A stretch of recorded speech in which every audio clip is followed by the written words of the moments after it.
In this video, I present the 2025 list of the 10 best aquarium fish for beginners. I have a lot of experience with fish keeping, and I have spent considerable time to find the best fish for you. I am confident you will be happy with these fish. Not only have I chosen fish that are easy to care for, hardy, and inexpensive, but that have a lot of wow value. These fish are energetic, intelligent, interact with you, and have great personality. The fish will do well with water straight from the faucet, with water temps around 78 degrees Fahrenheit, and these fish will thrive on commercial tropical fish food. These fish also will live together peacefully as long as you go by the rule of not mixing very small fish with very large fish. Fish do tend to eat other fish that they can fit in their mouths. Also, at the end of this video, I will show you a short, awesome clip about hatching eggs from one of the fish on my list. Stick around to the end to see how I did. Let's get started. What do I have for number 10?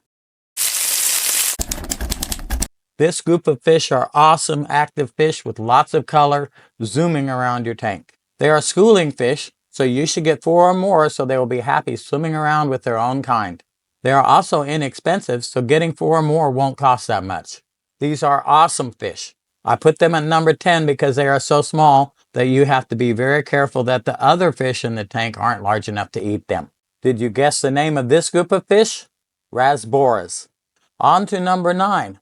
What do you think I chose for number 9? This is a funky looking fish that you will have lots of fun watching. It looks like a snake or eel with stripes. It looks odd, so it will get a lot of attention from your friends when they come over. They can get to about 4 inches, so they won't outgrow your tank. These are scavenger fish and they eat food that falls to the bottom of your tank, but you should provide some food just for them, such as sinking pellets for omnivores. These are shy fish and come out mostly at night around feeding time or right after you turn the lights out. Also, provide them with plenty of plants and hiding spaces on the bottom.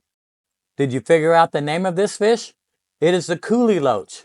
If you did know the name, you know your fish. What do you think I picked for number 8? These are one of my favorite fish groups. They are bottom feeders like the Kuhli Loaches. Like the Kuhlis, you should feed them a food just for bottom feeders. They like to be in groups of 4 or more, and you should have a lot of plants and things to hide in on the bottom of your tank. Since you want at least 4, and some of these can get to 2.5 inches, you should have at least a 20-gallon tank for them. They leave the other fish alone, and they have great happy-go-lucky personalities, just bebopping around the bottom of your tank. Did you guess the name of this group? That's right, they are Corydoras. At the end of this video, I have a short and fascinating video about trying to get Corydoras egg to hatch. Be sure to watch to the end so you can see how I did. Coming up next at number 7, one of the weirdest looking fish, but one of the best algae eaters. Can you guess what that is? This species is one of my favorite fish. Put 1 or 2 of these fish in each tank and you won't have to spend much time cleaning the sides of your tanks. Their size maxes out at about 5 inches, so you do need at least a 20-gallon for 1 and a 40-gallon for 2. These are completely peaceful fish, and they don't eat fish smaller than them. Even though these fish do eat algae, you still need to feed them. I recommend feeding them sinking algae wafers and occasionally vegetables like canned green beans or canned carrots. These fish are mostly nocturnal, coming out at night, but mine often hang out on the front glass during the day. Did you guess the name of this group? These are the Bristlenose Plecos. You can easily identify them by the bristles on the male's nose. Now, when buying them, make sure you don't get the standard Plecos that aren't the Bristlenose species. Those Plecos can grow to be over a foot in size. Let's see what we have for number 6. This group of fish is one that many people think about when they think about aquarium fish. And it is a fish that when beginner fish keepers see them, they say, I want one. I know I did when I was a kid, and so did my son. These are gorgeous fish, very intelligent with great personality. These fish can get biggish, about the size of the palm of your hand, but they are still an awesome beginner fish, but only if you just get 1. If you get 2 or more and they start breeding, they will get very territorial and chase the other fish into the other side of the tank or even into just a corner. Also, these fish will try to eat any other fish that they can fit in their mouths, like tiny Rasboras. These two problems are why I didn't put them higher on my list. But if you just get one and don't put them in a tank with much smaller fish, I strongly recommend these fish. I'm sure you know the name of this fish. Right, it's angelfish. The next fish is another fish that many people say, I want it, when they see it. What do you think that one is? Don't forget, at the end of this video, I have a short, awesome clip about trying to hatch Corydoras eggs. If you like this video or find it helpful, please click the subscribe button and like this video below.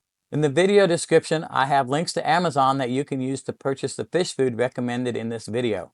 As an Amazon associate, I earn from qualifying purchases from Amazon. In the description, I also have links that you can use to sign up for a free trial of Amazon Prime. With Amazon Prime, you can get many fish supplies delivered to you for free, often within a couple of days. What do I have for number 5? This fish also has that wow factor. They have the long fins and bright colors that we all dream of when we think about tropical fish. These are the fish that you often see kept singly in cups at pet stores. Can you guess what they are yet? There's a big reason they are kept by themselves.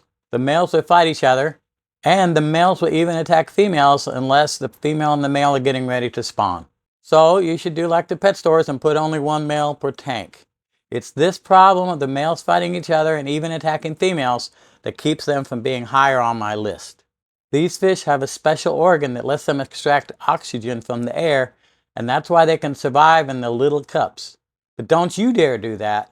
These fish love to explore and are curious. I'm surprised they don't die of boredom in those little cups.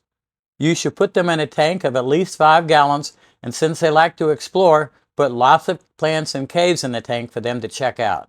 These fish have awesome personalities and usually recognize their owners and interact with them. They can even be trained to do tricks. I'm sure you correctly named this fish. It is often called a Betta and also sometimes called a Siamese fighting fish. If Bettas are only number 5, what do you think I have for number 4, 3, 2, and 1? On to number 4. The fish in this group all bear their young live and they are very similar. One species has a sword-like point on the tail of its male. The members of this group are great beginner fish, easy to keep, active, and with great color. They will swim around at all levels and are large enough to be kept with angelfish. As a bonus, if you are interested in raising fish of your own, these fish breed themselves. You should try to have a ratio of about 1 male to 2 or 3 females because otherwise a single male can pester a single female too much. You probably guessed the name of this group, Livebearers. The species in the group are called Platies, Mollies, and Swordtails. The Platies are a bit smaller, about 2.5 inches. The Mollies are larger, sometimes 3 to 3.5 inches. And the subgroup with the sword-like tails are called Swordtails. Now that we've covered the Livebearers, what do you think number 3 is? One of the members of this group are one of the few species that have been flown into space. This is another group of schooling fish. One thing you have to be careful about with these fish is the size of their tank mates. They are small, so they might get eaten by your angelfish. You probably guessed it, these fish are called Danios. Now we at number 2. What do you think I have for number 2? Number 2, we have another great group of colorful schooling fish. They are very colorful with blues, reds, and green stripes all along their bodies. The only thing you need to be careful about is that the tank mates, such as the angelfish, aren't big enough to eat them. You guessed it, these are the Tetras. On to number 1. What do I have for number 1? What is king? This is a fish that many of us had as kids, but they have come a long way since then. Not so drab anymore, are they? Look at all the colors. Some varieties even have females with colorful fins and tails. These fish belong to the Livebearer group, but they are a little bit smaller than Mollies, Platies, and Swordtails. Like the other Livebearers, they will get along with your other fish. And if you want to try your hand at raising fish, these fish will oblige you. Put males and females together in a tank, and in about 30 days you will have babies. Like the other Livebearers, Try to keep a ratio of 1 male to 2 or 3 females so that the males don't pester the females quite so much. The fancy guppy is my number 1. They are so easy to keep and breed, and look at all these wonderful colors. On to the bonus clip. Here I'm putting the eggs in the hatching box. There are about 50 eggs, but only half of them look fertilized. The top leaf pieces, the white eggs are not fertilized. Here we have day 4. The eggs should hatch today, but they aren't. I can see embryos developing in many eggs, but no hatching. I decided to keep the eggs going since they look like the embryos are still developing. Still, I'm starting to give up on these eggs, and I stopped taking daily video. Day 6. Fungus is getting worse, but some eggs still look promising. I'm keeping the hatching process going. Day 7. 7 have hatched. Success! I kept the remaining eggs going for a couple more days, but no more hatched. Idea for the future. Give the eggs a lot more time, just in case something like this happens. I have a playlist of my beginner fish keeping videos here, and you can find a playlist of all my videos here. Subscribe by clicking here, and thank you for watching.